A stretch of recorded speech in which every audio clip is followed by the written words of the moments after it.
Boa noite, pessoal. Estamos começando mais uma live aqui no Instituto Florescer.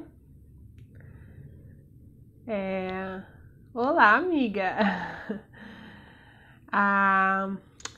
Estamos esperando só a Liz entrar. Nossa, Liz, chegou bem na hora que eu ia falar o seu nome.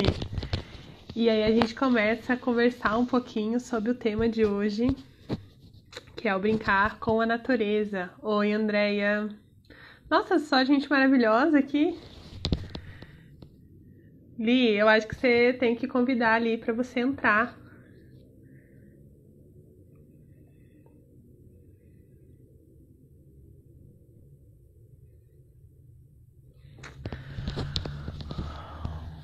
Bom, enquanto a Lizzie entra aqui, convida aqui pra gente começar a conversar um pouquinho sobre as brincadeiras naturais e comestíveis. Você me convida ali embaixo, tem duas carinhas. Daí você convida que daí a gente fica no... A gente fica aqui, isso.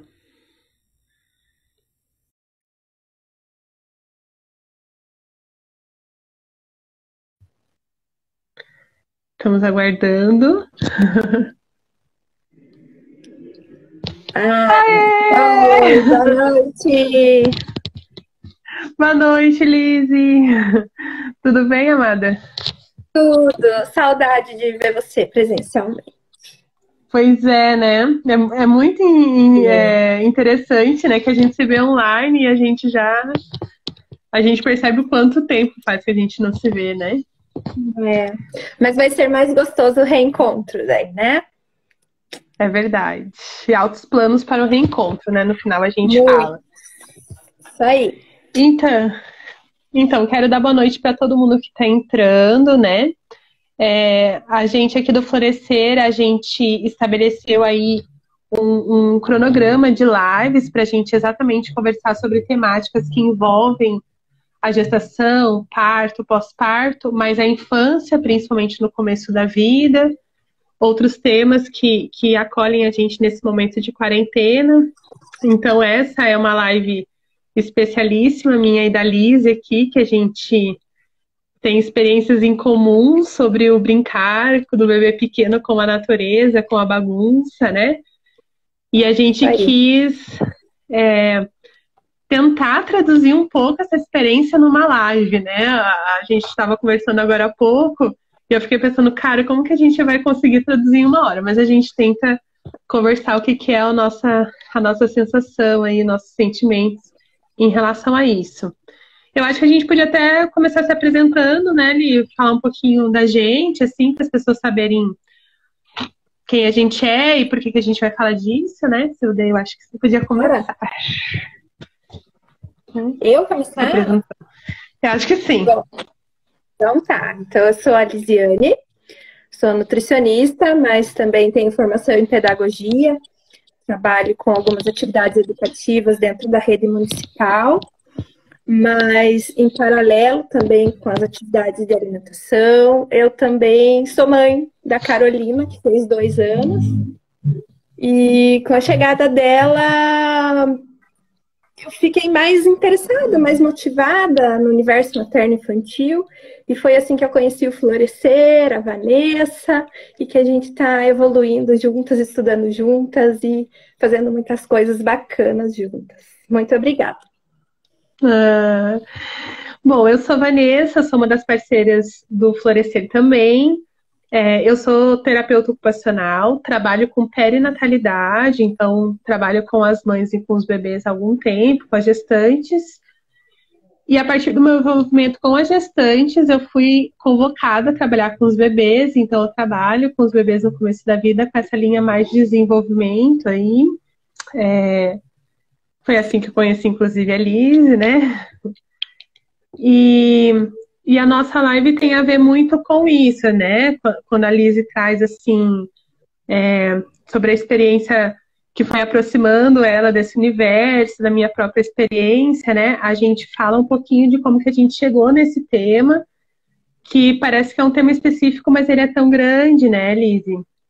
E o porquê que a bagunça nos convida a falar dele, né? Eu acho que a gente podia começar falando nisso. Não sei se você quer trazer a sua experiência. Então, eu tenho algumas experiências enquanto mãe, enquanto profissional, né? A primeira coisa que me despertou, assim, o tema de promover alguma brincadeira mais natural, foi o fato que a minha filha vai para a escolinha, vai para o CNEI, e tem muitas propostas maravilhosas dentro da rede municipal, com educação infantil, mas um belo dia ela voltou com a roupinha dela suja de tinta guache. Ok, falei, vou pôr na máquina, tudo certo. O que me incomodou foi que eu lavei aquela roupinha e a roupinha continuava suja, com as manchinhas de tinta.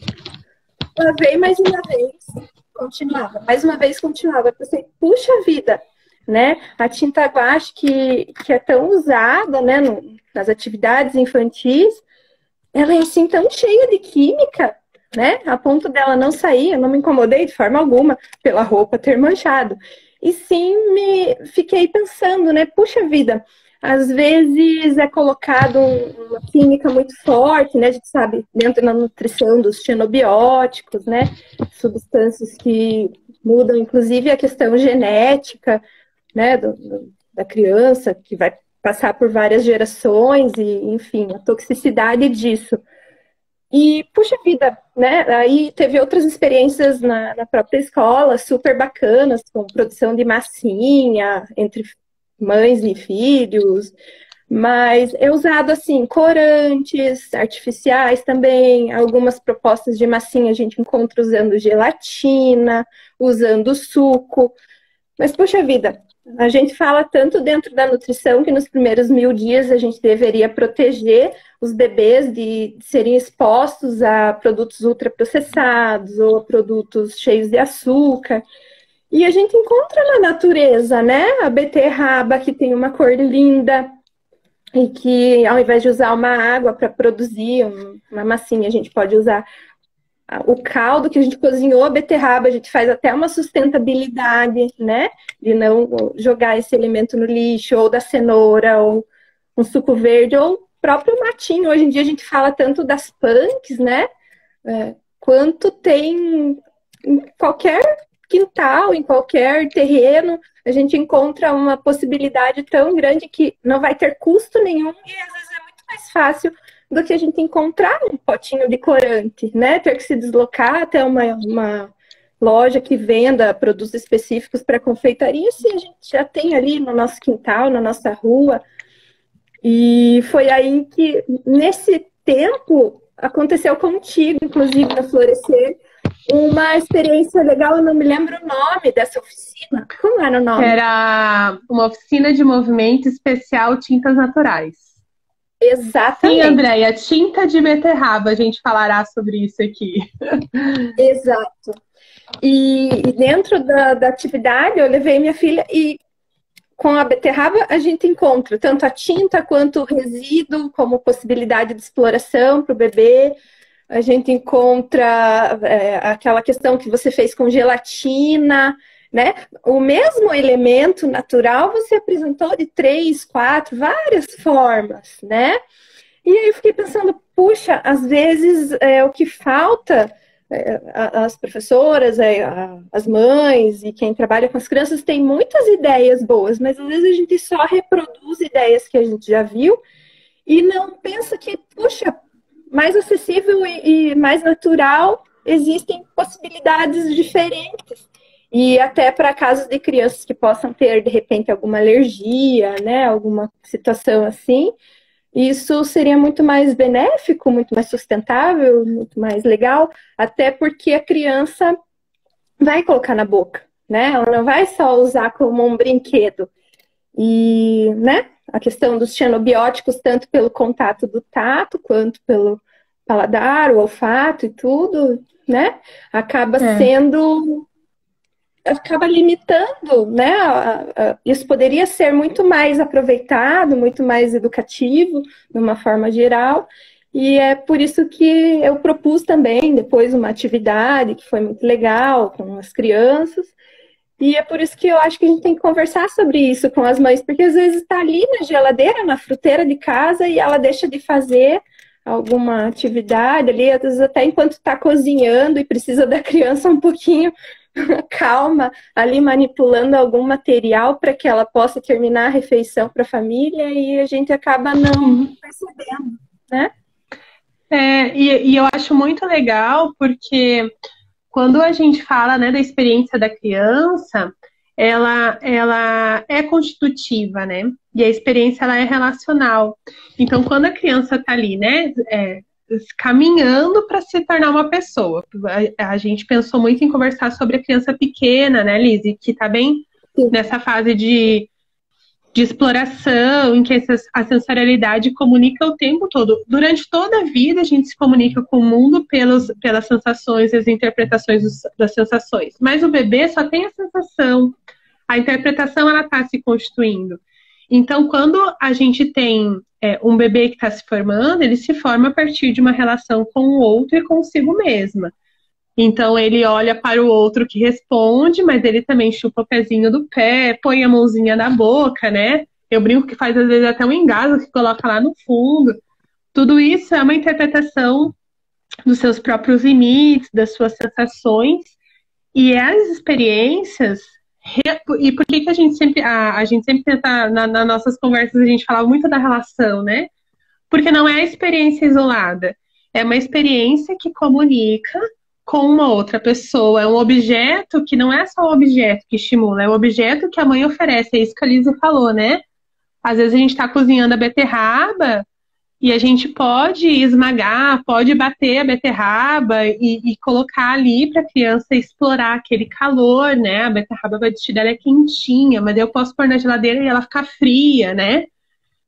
Mas não é a beterraba, é uma mãe ou uma pessoa da família que oferece alguma coisa que é da sua rotina, do seu cotidiano, do seu alcance e oferece para a criança, né? Tem uma relação.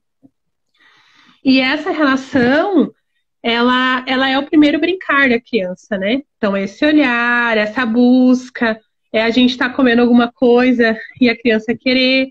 Então, esse brincar da criança pequena, ele vai constituindo sempre numa relação. E o brincar, principalmente de 0 a 2 anos, ele é sensório-motor, né? Que a gente estava falando muito isso também na oficina, né? A gente falou e quando a gente oferece, né, Liz? Então, quando a gente está com um bebê pequeno, que ele está brincando, ele brinca com as sensações e ele começa como se fosse adquirir um repertório de respostas e que é individual. Não tem como eu falar assim, a gente dá um... Me ajuda, Liz, e dá uma... Não é gelatina, aquele que é gosmentinho também, agar-agar, né? Que parece uma gelatina. Uhum. Que a Liz já vai falar melhor. A gente dá essa sensação e o mecanismo de resposta da criança, ele vai ser único, né? Mas a criança... o gelo é uma coisa muito legal de se pensar nesse exemplo, né? Porque a criança tá ali, a gente tá brincando com o gelo. Eu lembro que teve uma oficina de movimento, que a gente sempre tinha essa oficina de movimento uma vez por semana e de vez em quando a gente faz final de semana. E aí uma vez eu levei gelo, né? E aí a criança pegava, o bebezinho lá de uns 9 meses pegava e soltava, explorava com o dedinho. Chega uma hora que a criança explora tanto que um dia ela vai olhar para aquele gelo, ela vai saber que é gelado. Ela vai saber o que causa aquilo no corpo dela e ela vai conseguir dar um direcionamento para isso, né? Então, as brincadeiras com as sensações, elas comunicam com um corpo que está querendo descobrir o mundo. E um corpo que só descobre o mundo sustentado por uma relação com alguém que cuida e com alguém que veste, que a gente chama de mãe, mas pode ser a mãe, o pai, a avó, né? E que faz essa intermediação com as sensações, com o corpo e as sensações do mundo que são interpretadas de uma maneira individual, né, Lizzy? Sim. E que essa busca do bebê, ela é espontânea, mas ela tem que ser ofertada. Porque se você oferece, a criança vai explorar daquele jeito que ela dá conta, mas se a criança não tem acesso, e não tem um acesso a partir dessa relação significativa, ela também não vai ter a oportunidade de aprender que o gelo é gelado, né? ou que uma coisa muito quente não é tão agradável se ela pegar na mão, ou se ela segurar muito tempo não vai ser legal se ela segurar o gelo, né? De pôr terra na boca, que é uma coisa, não é prazeroso, né? Então essa arcabouço as crianças aprendem com as sensações. E aí a gente quis falar um pouco sobre natureza, o comestível e a natureza, porque a gente não precisa de um armário cheio de coisas, né? Porque a natureza é a natureza que é da família e que já está no cotidiano. E é disso que a gente queria falar um pouco, de falar dessas relações e de dar até ideias e de proposições daquilo que está ao nosso alcance, que a gente não... Às vezes dá mais trabalho a gente comprar, sei lá, o slime, que, né? E que daí a gente tem que cuidar porque põe na boca, não pode ficar muito tempo em contato com a pele. Tem criança, já vi criança que a pele não reagiu muito bem, né? E sendo que a gente consegue reproduzir as sensações em casa, a partir de, inclusive, elementos que a família é bem comum para a família, que a gente não reconhece aquilo como um brinquedo de bebê, né? Vai lá, eu fiz agora há pouco com a Carol, ó. Uma xícara de trigo, meia de sal, e a aguinha que eu fiz o branqueamento hoje do espinafre, mas eu confesso que ficou bem clarinho. Daí eu coloquei um pouco de espinafre em pó também, ele ficou um pouco mais verdinho. Isso é uma massinha, Liz. E a coisa que a gente tem em casa, não precisei sair comprar, tipo agora, né, no isolamento, não pode sair comprar e você quer proporcionar alguma coisa diferente para a criança, né? E tá aqui. Sim. É uma farinha de trigo. Tem umas massinhas que custa, tipo, então, assim, o potinho, pensei, meu Deus, né? Corante, aromatizante, e depois isso vai pro lençol freático, porque a gente lava e polui. Além de já ter poluído, nosso corpo vai poluir a terra. Então, por que a gente não usa coisas biodegradáveis, né? Que estão ao nosso acesso. Então, é só nesse sentido que eu penso que a gente poderia investir mais, né? Sim. Essa é uma farinha de trigo? Eu não escutei. Quer dizer, eu escutei, mas eu não gravei. É farinha de trigo, um copo, daí meio de sal. Deu uma quantidade bem maior, mas a Carol já brincou, eu catei escondido dela. E uma de trigo, meio de sal e meio copinho de não sei se é meio, acho que foi meio, de aguinha de espinafre. Daí tava morninha, assim, quando eu fiz. Mas daí não tinha ficado muito colorido. Mesmo assim, eu acrescentei o espinafre em pó, só que é um verde diferente do verde artificial. Daí a gente começa a pensar nisso também. Por exemplo, sabor morango. Quando a gente compra alguma coisa sabor morango. Não é completamente diferente do sabor morango do morango? Eu brinco que é sabor vermelho. Né? Que não tem o sabor de morango, tem o sabor de vermelho. É a mesma coisa aqui. Daí a gente pode explorar isso com a criança, né? Poxa, aquela massinha comprada é mega verde, mas ela não veio da natureza, porque a própria natureza tem um pigmento natural, mas não é assim tão intenso, né? Que mancha a mão, mancha a superfície. Então, a gente já começa por aí, né? A reflexão com eles também, né? Sim. E eu acho que isso que você falou tão importante, porque assim, ó, o que... tem até um cartunista, educador, que é o Frato, eu esqueci o nome dele originário, que ele faz vários cartoons sobre as crianças pequenas. E tem um cartoon dele que mostra a representação é de uma professora, porque tem aquele negócio de lousa, sabe?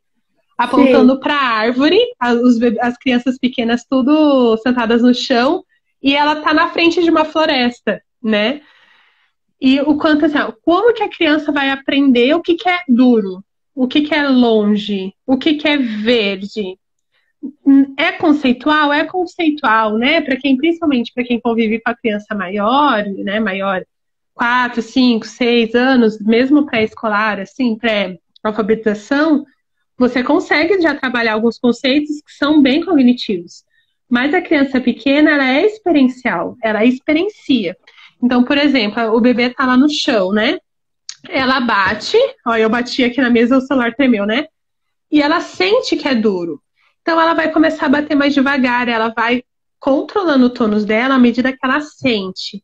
o corpo dela sabe o que que é duro, e devagar, à medida que o corpo dela relaciona com aquilo, e alguém que é o adulto fala assim, ai, cuidado que é duro, vai te machucar, a criança vai conseguindo dar uma coisa mais simbólica para aquela vivência do corpo.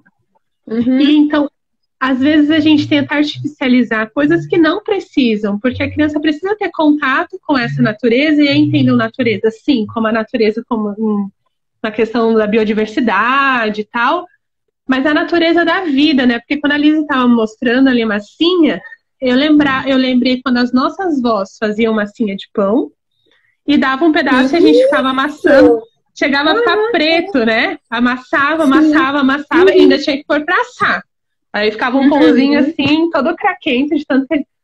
Porque isso também é natureza, né? A gente se referencia com aquele que mexe com aqueles elementos. Então, bem isso. Esse verde artificial, ele existe, mas ele não é único, né? Ele não é a natureza em si. A gente consegue... E ele tá na nossa vida, né? Ele tá... E aí a gente acha que o bebê pequeno não precisa viver isso, sendo que é a fase que ele vai aprender com o corpo, né? Ele vai sentir o cheiro, ele vai sentir o gosto. Como o bebê pequeno ele tá numa fase sensório-motora, ele tem muita necessidade de exploração sensorial. E a primeira região que é mais hipersensibilizada é a boca, então ele tem prazer de explorar pela boca, ele descobre, né, aquela... Então, se eu quero pôr aquilo na boca, e aí ele vai aprendendo, ele vai coordenando a mão, e ele vai explorando, aquilo impulsiona o desenvolvimento, vem de dentro, mas ele começa pela boca. Então, a criança pequena não tem como a gente não permitir que ela explore com a boquinha. Por isso que, às vezes, e aí é tão legal quando a Lizzie dá essas opções, de pensar o quê? Que ele vai pôr na boca e a gente não dá para ficar tirando toda hora, porque como que ele vai explorar, né? Então, essa massinha, por mais que não seja o ideal ele comer, se ele pôr na boca, a gente pode ficar tranquilo, né, Lizzie? Sim, ela é super salgada. Então, aí a gente já começa os sentidos, né? Porque aquelas industrializadas, geralmente, elas são adocicadas, né? Aí essa é salgada. Aí, de repente, você vai fazer uma limonada e você pode dar o que sobrou do limão para a criança brincar ali também. Aí ela já experimenta o azedo. E assim ela vai sentindo contato com todos os, né, explorando todas as regiões da língua ali para fortalecer o paladar, e assim ela vai também formando hábitos alimentares, né, através do brincar também, né, percebendo que existem coisas, né, além do plástico, né, que geralmente os brinquedos são todos muito de plástico, que daí não muda nem temperatura e nem rigidez, né? E aí, por isso que elas são tão interessadas, né, nesses materiais diferentes, e às vezes a família nega esse acesso porque vai fazer sujeira, né? Essas coisas. Então, a gente pensar, puxa, será que não dá para guardar aquele lençol que tá rasgadinho, que você ia doar, de repente, para pôr embaixo e você largar a criança com a beterraba, com o limão, né? É uma estratégia também. E aí não precisa nem gastar tanto com brinquedo, né? Porque pode ver, eu sempre comento. A minha filha aqui, os brinquedos favoritos dela são controle remoto e o celular. Por quê? Porque vê a gente manipulando, né? Então, eles vão ver a gente fazendo o suco com o limão. Eles vão se interessar por aquilo que nós temos nas mãos. Eles vão ver a gente mexendo a massinha lá do pão, a sua avó, né? Então, eles vão se interessar muito mais por aquilo. Inclusive, a culinária é uma grande, né? Não tanto para as crianças tão pequenas, mas é uma grande forma da gente explorar tudo isso, né? Preparar uma receita, deixar a criança pôr aquele dedinho, né, naquilo que a gente está fazendo, experimentar. Quanta riqueza tem nisso, né? Sim, sim. E eu acho que até quando a gente falou, né, que a gente começou a falar um pouco sobre a reflexão que fez a gente levar para esse diálogo, né? Lá na oficina de tintas, né, de movimento. Isso que quando a Lizzie falou, que ela falou assim, um elemento, ele dá várias possibilidades de experiência, assim. E a gente toma muito cuidado que não é assim, a partir de amanhã vocês têm que fazer todo dia tintas naturais, né? Não é nesse sentido que a gente quer dizer. Mas, assim, que existem possibilidades e que não é mais da nossa rotina, porque a gente vive em outras relações sociais e tá tudo bem, né? Então, quando a gente tem lá as nossas avós, que para elas, né, a minha madrasta um dia estava me contando que ela fazia boneca de milho, né?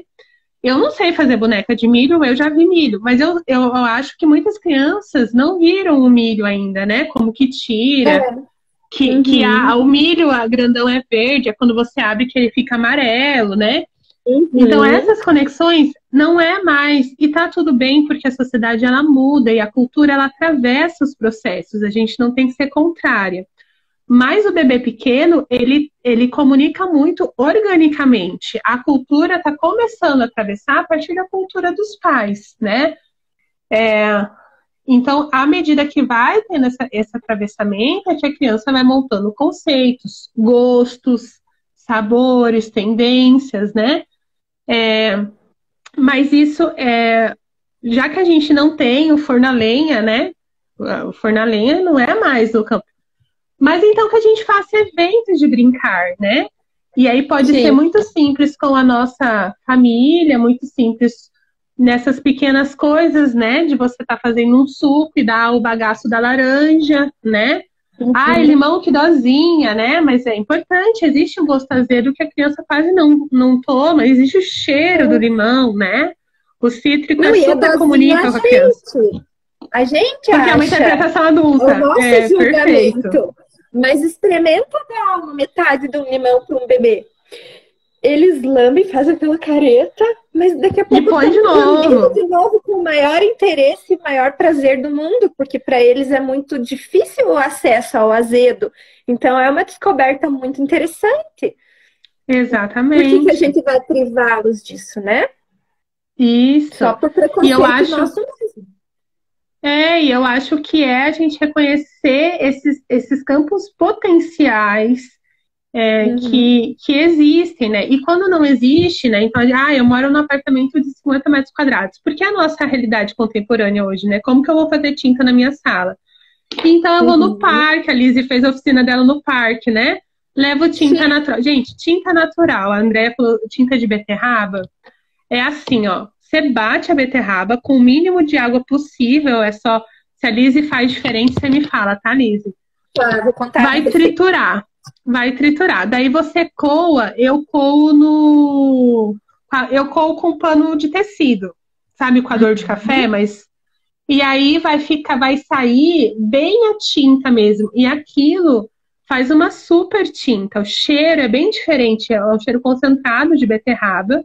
E o que fica dentro do filtro, ele fica uma areia. E é uma areia super gostosa. Depois que ela seca, é uma areia. E a criança pode explorar e comer, né? A Carol, no dia da oficina de tintas naturais, comeu metade da farinha de cenoura de beterraba. Né? Porque tem um sabor. Não é uma areia artificial que não tem cheiro, comunica pouco, né? Então, essas coisas que são da vida, elas comunicam muito, né? Então, é bem isso. Uma beterraba, ela tem um cheiro, ela tem um gosto, ela tem uma cor, ela tem uma sensação quando eu mordo, ela tem uma sensação quando eu passo na minha pele. Então, uma coisa, ela diversifica. Então, esses materiais que a gente fala de não estruturados, que é isso que a Lizzie falou, né? Diversifica, dá para ser o controle remoto, né? Você falou outra coisa também do celular. Mas essas coisas assim que são o pote do armário, a massinha, a farinha que eu dou um pouquinho na mão olha, a mãozinha ficou branca. Isso não tem uma função, é diferente de um carrinho que ele tem uma função determinada, um chacoalho, que ele dá para fazer 2, 3 coisas. E nada contra o chacoalho, dá para dar chacoalho, claro que dá. Sim. Mas esses materiais que pode ser pintar a mãozinha de branco, que pode ser assim, olha, nevezinha, né? Que tem um cheiro, que tem um gosto, como é com a beterraba, é legal de fazer. Eu vou falar de mim, mas a Lizzie tem mais repertório disso do que eu, né? A Não, vai beterraba, falando cenoura, pessoal. couve, espinafre, né? Tem tintas que aderem bastante. E tem muita criança que não reconhece, principalmente as mais velhas, que não reconhece esse potencial do material porque não tiveram essa experiência, né? Então, de um recurso simples, ele também é um brinquedo que vai ampliar muito a possibilidade da criança descobrir um grande universo. Que até quando a Lizzie estava falando do controle remoto, da curiosidade da criança, eu fiquei lembrando, né? A criança é um pequeno cientista e é incrível e como eles aprendem desde muito pequeno, né? É, você que está com a Carol aí, você deve ver, né? Eles ficam muito tempo tentando descobrir coisas e tal. E quando a gente, por exemplo, tá mexendo no controle, por que o controle é legal? Porque o adulto tá mexendo, o adulto quer muito controle. Então eu quero controle também, né? E ele E quer se a gente descobrir o dá que um de brinquedo, não é o mesmo, não se interessa. Ela não, quer é o o que a nosso. gente tem afeição, né? É. E isso mostra o poder da relação que a gente estabelece com os objetos, que é transferido para a relação que as crianças estabelecem com o objeto. Por isso que não adianta a gente dar a tinta natural se a gente não brinca e aquilo não faz parte do nosso próprio campo, né? Sim.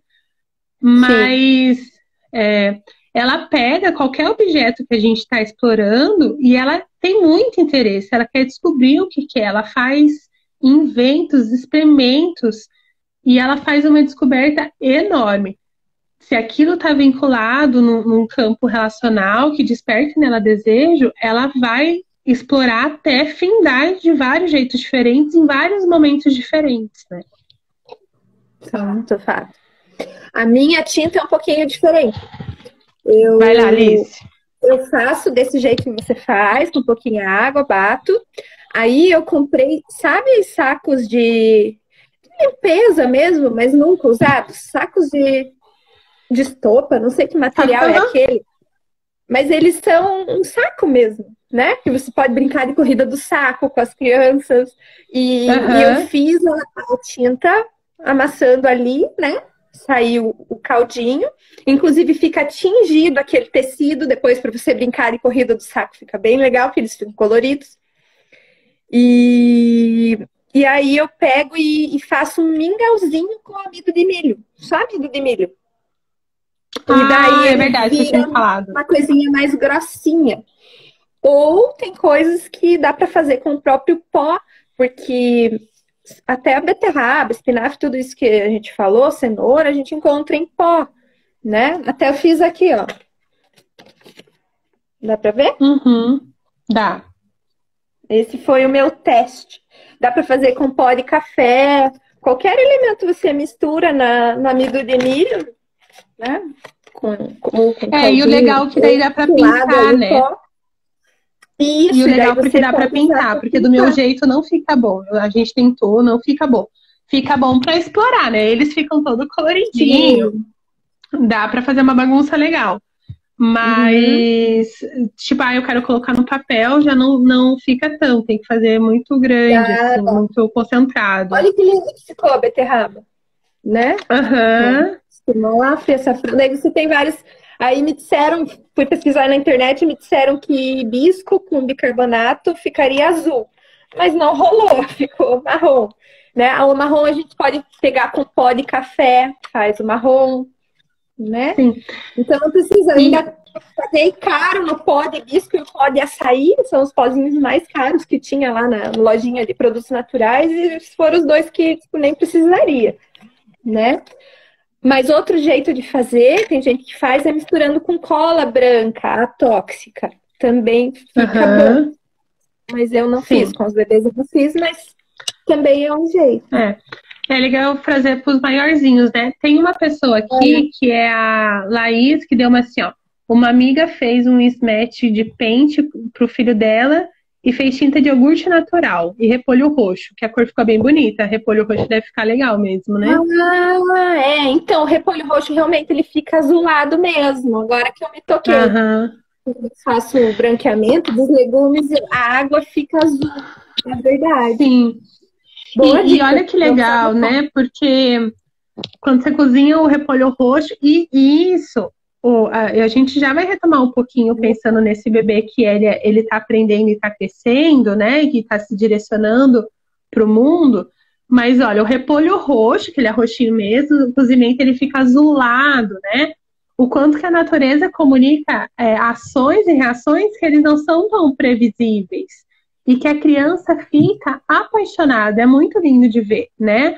É que nem quando uma criança vê a primeira vez uma bolinha de sabão. Como que pode, né? Uma água com um elemento ali se formar, eles ficam apaixonados. Então, essas reações que a natureza faz, tudo bem que a bolinha de sabão eu sei que não é necessariamente natural, né? Mas a gente tá lembrando que natural não quer dizer só da natureza, mas o natural tem um tem uma jeito. receita? Não o sabão, mas o canudo para soprar, você pode pegar uma cebolinha verde bem grossa, cortar. Ai, que legal! Fica lindo. E você usa, e a criança vai tendo contato com o gostinho da cebolinha, né? Que depois ela pode usar de temperinho. Então. E até a informação, né? Porque se eu aperto muito forte a cebolinha, ela vai amacetar, né? Isso. Então tem toda uma outra relação que é muito diferente do plástico, né? Por mais que, de novo, não é que não possa dar plástico, claro que dá, mas ela sempre vai exigir a mesma força, a mesma pegada, a mesma sensação, aquilo que a Lizzy tinha falado no começo, né? E quando você varia um material tão simples, é outro sabor, a força que eu faço na minha boquinha é diferente. E aí não precisa a gente pegar e treinar o sopro. A criança vivendo aquilo, amassando a cebolinha, mordendo a cebolinha, vai descobrir isso com o corpo dela, né? Tem uma pessoa que falou que pitaia fica muito... O duro é achar pitaia, né? Sim. E olha, tem coisas que eu nem conheço. Pitaia eu não conheço, nem exemplo. Confesso que eu nunca comi pitaia, gente, mesmo sendo nutricionista. Mas agora me deu vontade. Vamos ao mercado municipal quando acabar o isolamento para testar essas cores aí. Sim.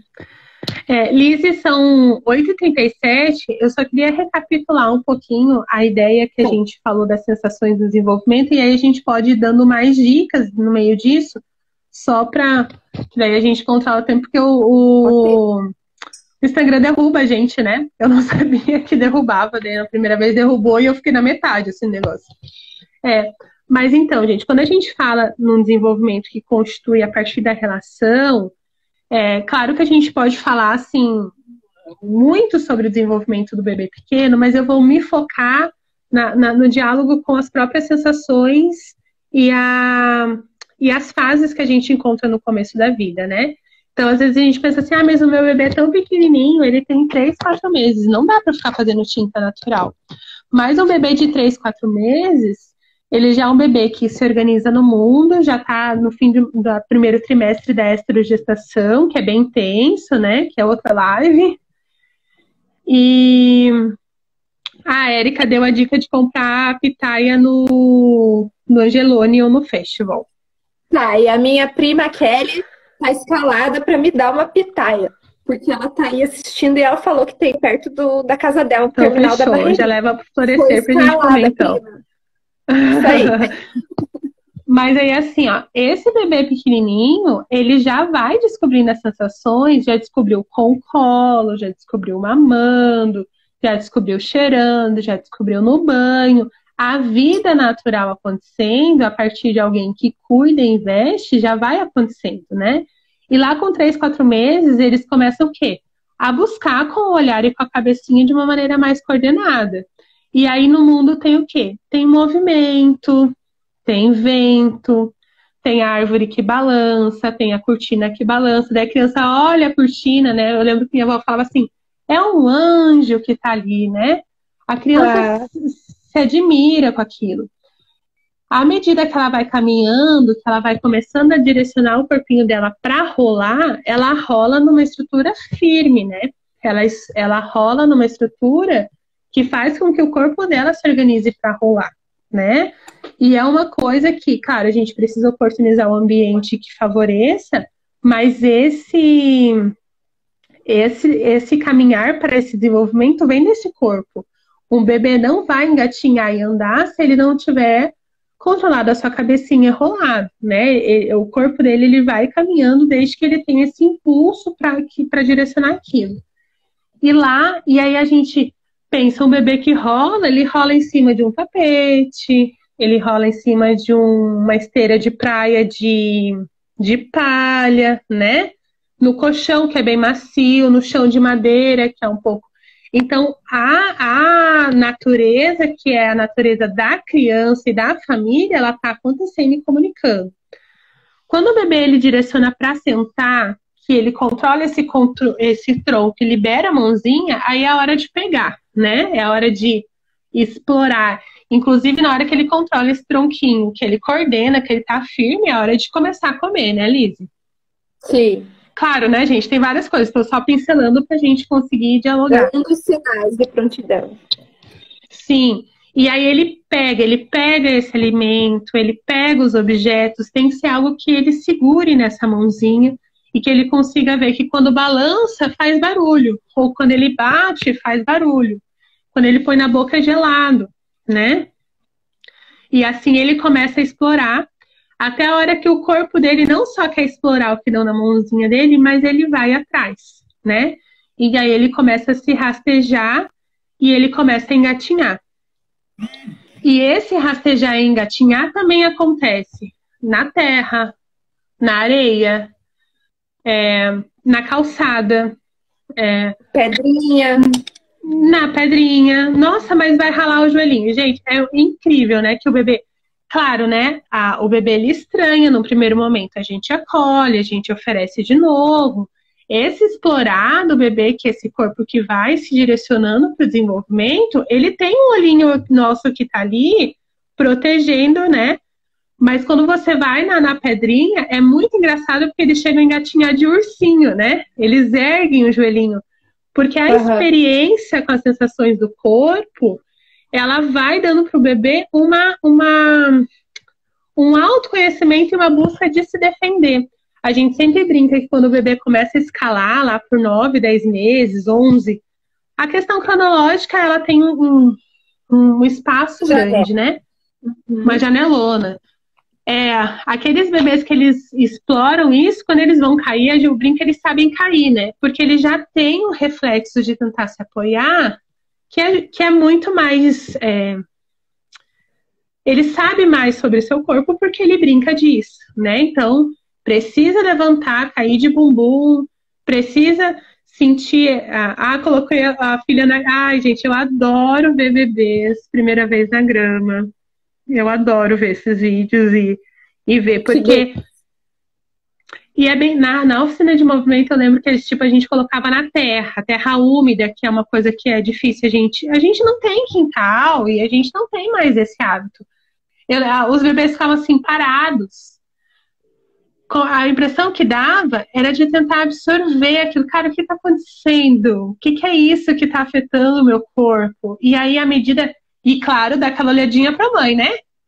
E aí a mãe fala, beleza, vai lá. Você consegue, tá tudo certo, é permitido, né? E a partir dessa permissão que vem... bem isso, a reação é linda, assim. Porque é um registro na constituição desse bebê com a permissão de quem ela confia, né? Então é bem importante a gente também confiar. Não, ela tá nessa, né? Ela tá mostrando que tá tudo bem, eu tô vendo que tá tudo bem, então tá tudo bem, né? Posso fazer um parênteses? Assim claro. É a introdução alimentar, né? E assim é com um sabor que as crianças nunca experienciaram, né? Tipo, eu sempre comento agrião, rúcula, que são amargos, né? Instintivamente a gente tem a sensação de que aquilo não faz bem, que é venenoso, que nós não podemos, porque nós somos mamíferos, então instintivamente o que nos dá segurança é o adocicado, né? E a maior parte dos alimentos que a gente tem acesso tende para o adocicado. Então, quando a criança vai experimentar alguma coisa que é mais amarga, a tendência é ela ter essa paralisação. A família muitas vezes julga, não gosta, não vou mais dar, mas pode ter a postura de Eu também como, olha aqui, é gostoso, pode comer para a criança internalizar. Nossa, se esse ser que me ama está aprovando essa minha atitude de continuar comendo, também está comendo, então significa que eu tenho que comer. Então tem, né? Como tudo está relacionado mesmo, né? O desenvolvimento acontece tudo ao mesmo tempo, né? Esse tato Sim. com os elementos e com a questão alimentar. Aham. Peraí que a, gente, eu tenho uma dificuldade. A Margarida falou assim, ó, não é preciso nem ser bebê. Ontem, depois de 50 dias fechados, levei o Tommy em um lugar que tinha grama e não imagina a felicidade dele. E a sua, né, Margarida? A gente tem necessidade, né? Porque as coisas criam uma memória sensorial e afetiva na gente, né? Não é a sensação que nos dá a memória afetiva, mas é como a gente vive aquela sensação, né? Então, quando a Eri, né, que tá aqui, fala que colocou na grama e que foi incrível, é uma memória afetiva das duas, e isso pode reverberar, né? O nosso corpo busca isso, a nossa psique busca isso, porque a gente também é feito, os registros do que a gente vive está no nosso corpo e na nossa memória, né? E o bebê pequeno, ele é puramente... Né? Sim, o cheiro do mar, né? E aí a gente associa isso a um sentimento. E tudo começa por esse diálogo do nosso corpo com a natureza, e aí a gente repete que não é só a natureza, claro, a natureza, assim, da água, da terra também, mas a natureza de vida, né? A Marília, numa live anterior, ela falou assim, é a verdade do bebê e da família, né? Ele vive a verdade que é daquela vida, e eu acho que o bebê se direciona e a gente, assim, fica radiante junto, né? Fica uma delícia, assim. Né? E a importância do pé descalço também, né, Vanessa? A gente adulto, tipo, a gente tem muita memória do pé na areia, mas pouco tem de pé na grama, de pé na terra molhada, de pé, né? E às vezes aquela mesma questão de proteção que o adulto tem, vai fazer sujeira, não pode brincar com a beterraba, não pode brincar com limão, enfim, que é azedo. Às vezes ele se protege o pezinho, porque vai pisar no gelado, porque vai sujar, né? E como é importante isso também, esse contato. E o bebê faz o quê? Tira a meia, né? É muito, porque aquele pé é muito legal, ele quer mexer naquele pé, ainda mais se a gente às vezes dá umas mordidas naquele pé, ele quer ver que aquele pé é muito legal, né? Um pãozinho que minha mãe gosta, que meu pai gosta. Mas se a gente vai ver, então, quando a gente fala do bebê pequeno, a gente fala de um corpo que ele é orgânico e que ele tem respostas orgânicas, que está sendo inscrito numa cultura, num simbólico que parte sempre da família, sempre daqueles que cuidam, né? Então, mas ele tem esse direcionamento que é desse corpo que tem a sabedoria. Então, eu acho incrível isso que, por exemplo, um bebê lá que começa a engatinhar de urso, que começa a subir nas coisas, que começa a mexer o pé e põe o pé e bate o pé, né? Então tem uma lambança lá, tá na água, ele vai com o pé, né? Se tem uma hora que é muito com a mão, de repente ele precisa perder essa sensibilidade embaixo do pezinho para ele apoiar o pé inteiro no chão para ele conseguir andar. E apoiar o pé no chão fortalece, inclusive, para fazer aquela curvatura do pé de fortalecimento. Claro que isso é totalmente biomecânico, mas ele também é de uma satisfação que o bebê sente. Ele vai buscando, né? Isso a partir de uma necessidade do corpo. Tanto que é bem bonitinho na fase que eles levantam, que eles começam a chacoalhar o bumbum, né? E aí eles vão brincando com esses movimentos acessórios antes de andar. Por isso que tem bebê que demora muito mais. E tá tudo bem, porque eles estão brincando com esse corpo. Só que esse bumbumzinho, ele tá fazendo pressão nesse pé e nessa perninha, né? Ele tá brincando com a sensação que é do próprio corpo. Então, quanto que essa possibilidade natural de deixar a criança viver essa verdade, olhado pela família, um olhar no sentido de relacionar, favorece essas relações, né? Não sei se a Lizy quer que eu vou... Ela comentou que, acho que ela trabalha como professora, alguma coisa assim, ela disse que a mãe de um aluno não permite a criança pisar na areia, que a própria criança comentou que não pode, que a mãe não deixa. Triste, né? E eu acho que isso é uma coisa muito comum. A gente está saindo de uma cultura bem higienista, né? Em que a gente precisava ferventar a criança, porque a gente tem uma cultura de medo mesmo que essa criança se Agora veio o infecte. coronavírus e voltou. Nossa, acabei de pensar nisso, né? A gente demorou tempo para desconstruir. E, Lizzie, eu não sei se o celular da Lizzie caiu, né? Mas eu acho que ela já volta. Mas eu acho que já fazemos a gente já faz quando a Lizzie voltar, a gente já faz o negócio do coronavírus. Mas a gente teve uma cultura durante muito tempo que a gente tinha medo mesmo de perder as crianças e a gente teve uma crescente de um higienismo grande. Então eu consigo entender quando as mães têm medo, porque elas têm medo pela saúde dos seus filhos, né? Mas o que a gente percebe hoje? Eu percebi que a Lizzie sumiu, eu não sei o que aconteceu, não sei se foi o celular dela, o celular dela que caiu, sabe? Enfim, mas essa distância, vamos ver se a Lizzie vai voltar. Desculpa, minha internet eu acho que estava ruim. Desculpe. Você caiu. Então, eu estava falando que a gente tinha a gente teve uma cultura de demonização mesmo dessas vivências do micro-organismo, né? A Sim. gente teve aí várias descobertas técnicas de descobrir os micro-organismos e assim, vamos higienizar e tal. E é bem isso, né? Eu sempre brinco, a gente não vai deixar a criança comer o cocô do cachorro, é claro que não. Mas as tendências recentes mostram que essa criança é mais forte do que a gente julga também, que pisar descalço não tem problema, né? A gente vai lavar o pezinho dela. É a vitamina S.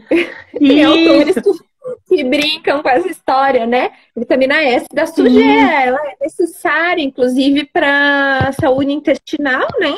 Os probióticos naturais aí.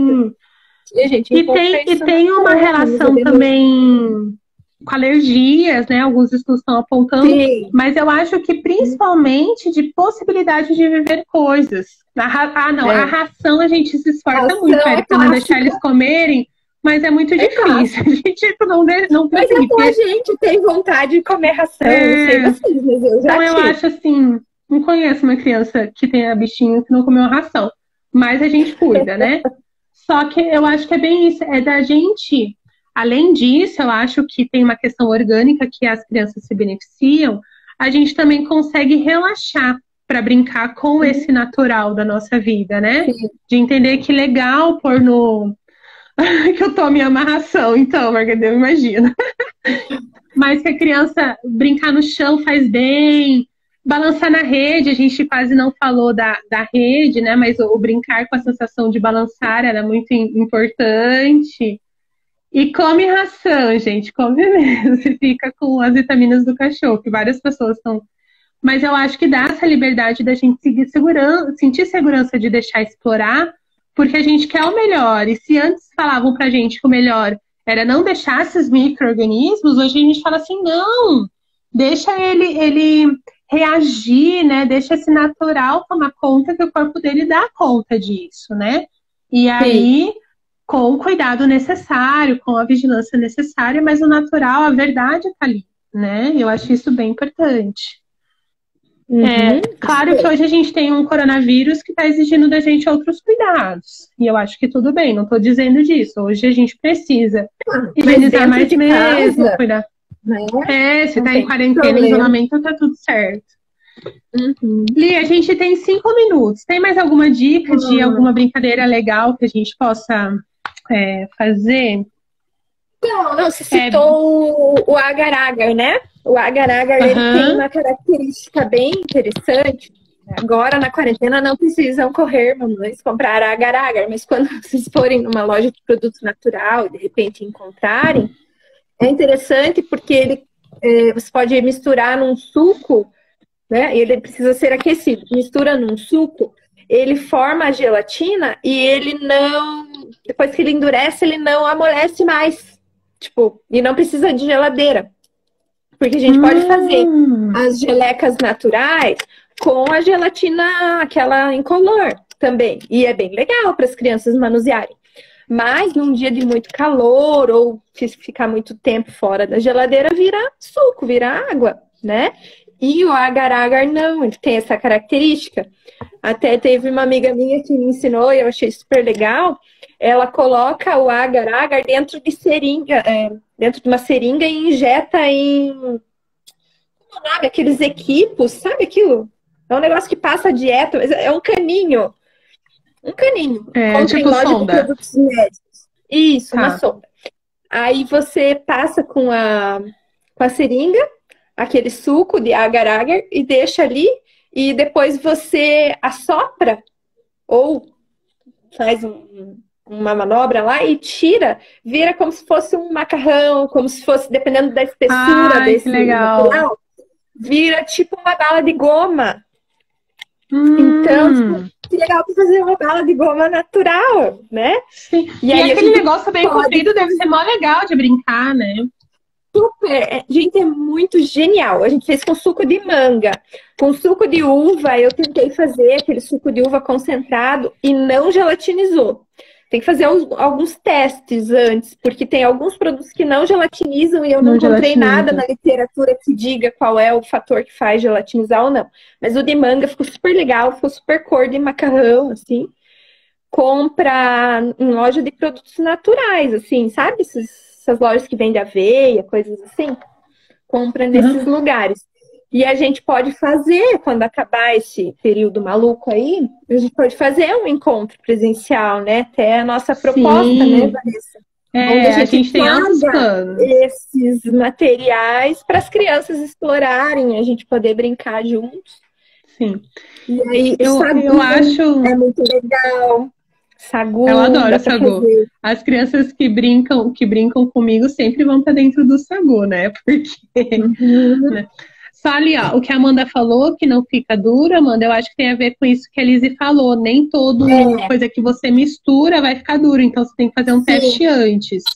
Tem coisas que não fica dura. Então você pega uma quantidade bem pequena e mistura para você ver. Se não dá certo, se não gelatinizar, é claro que aquecendo, você tem que aquecer, tipo um mingau, assim mesmo, para você ver se vai ficar durinho. Se não ficar, daí você toma como suco mesmo, aquele... né, elemento, mas eu acredito que vários outros deem certo, que deu super com o suco de manga. Eu não testei com a de beterraba, com esse de espinafre, mas eu acredito que possa dar certo, sim.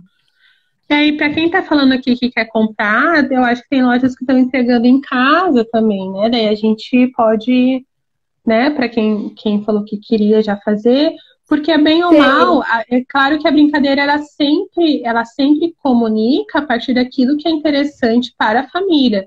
Mas acaba que é uma diversidade também, né?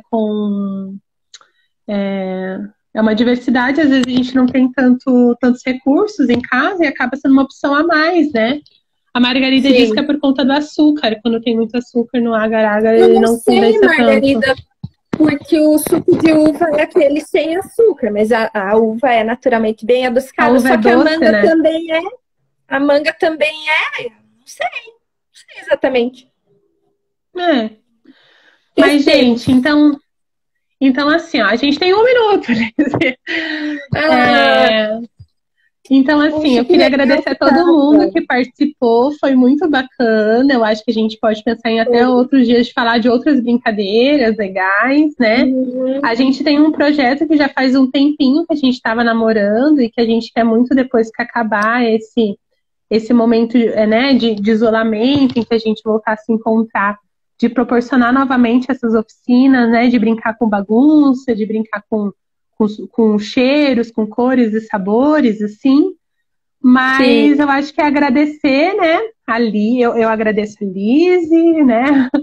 Para a gente ter... Eu sempre aprendo muito contigo. Faltam 30 segundos. Então, um grande beijo para todas que estavam com a gente. Vou deixar a Lizzy se despedir também, né? Obrigada, meninas. Obrigada. E que a gente possa se encontrar pessoalmente, que não demore muito. Que os bebês ainda estejam bem receptivos às nossas super propostas. Isso eu acho que sempre, né? É só Então, a tá bom, gente ter boa intenção. Um beijo, meninas. Beijo. Prima, eu vou cobrar